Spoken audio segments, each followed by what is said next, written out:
The sine rule, finding unknown sides and angles. Just two examples.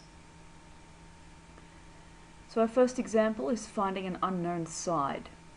We can see that it's not a right-angled triangle. We check to make sure we can use the sine rule by checking that we have a side and an opposite angle, which we do. It's easier to label our sides with the side that we're going to be finding as A, if that's possible. We might as well let our other sides and angle be B. So, as always in trig, you label your sides.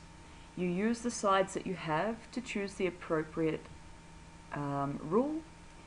And so we have checked that we can use the sine rule. We have angle B and side B. Check that we have the angle opposite the side we want to find. We do. We write the sine rule for finding a side. So it's side on top. A over sine A equals B over sine B. As always with trig, we label our sides, we choose our rule, we substitute our values. Side A was x over sine 130 degrees, sorry about the dodgy writing, and 7 over sine of 30 degrees. So we substitute our values and we rearrange to get x on its own, as we've always done in trigonometry. I have x divided by sine 130, I need to get rid of divided by sine 130. I'll multiply both sides by sine 130. X equals 7 sine 130 degrees over sine of 30 degrees. And then simply check that your calculator is in degrees mode, and 7 times sine of 130 degrees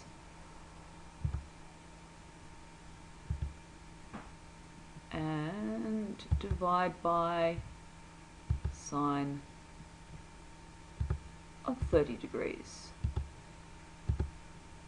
And my unknown side x was 10.7 centimeters.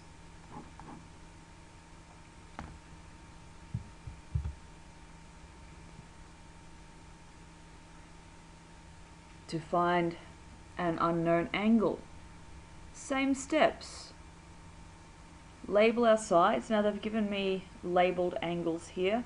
So if I really want, I can call this side P and this side R. Or, if you don't like messing around with different letters, just relabel them.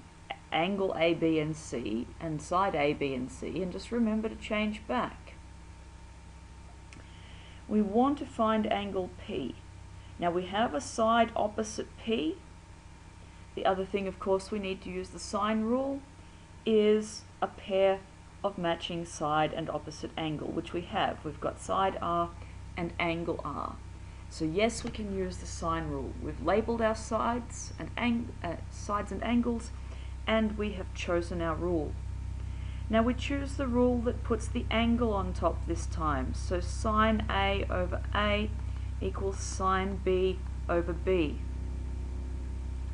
Substitute our values.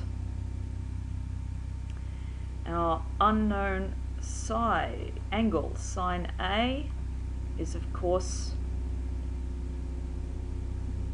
I could have written sine P here, that would have been kind of classier, so let's do that. Sine P over 5, which is of course side P, equals sine, and we're using R, 48 degrees over 7. Now we still need to rearrange to get the angle on its own, and we've got two steps here. got to get rid of that 5 first.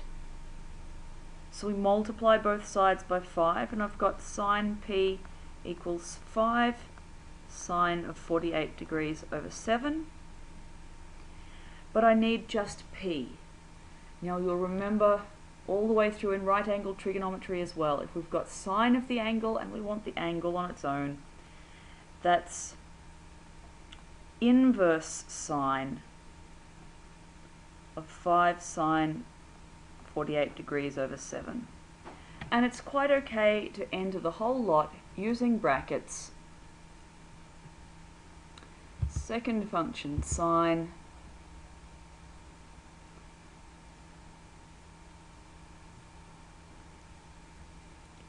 I like to just make sure I've got my 5 sine 48 in brackets, although I'm sure it's fine.